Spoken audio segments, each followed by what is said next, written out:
Polisi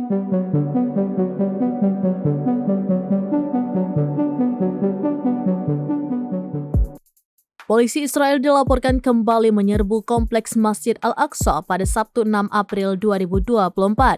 Saat ribuan jamaah hadir di Masjid Al-Aqsa untuk melaksanakan sholat subuh, polisi Israel berusaha membubarkan mereka.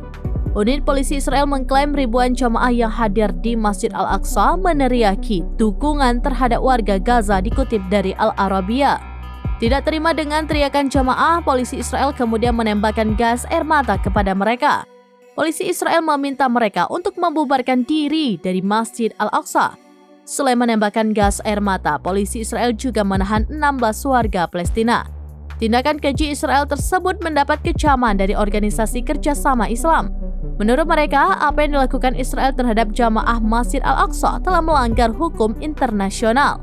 Serangan terang-terangan terhadap jamaah di Masjid Al-Aqsa dengan menembakkan bom gas beracun dan gas air mata ke arah mereka di dalam halaman masjid yang menyebabkan cedera dan penangkapan ratusan jamaah yang melanggar semua norma dan hukum internasional serta nilai-nilai kemanusiaan.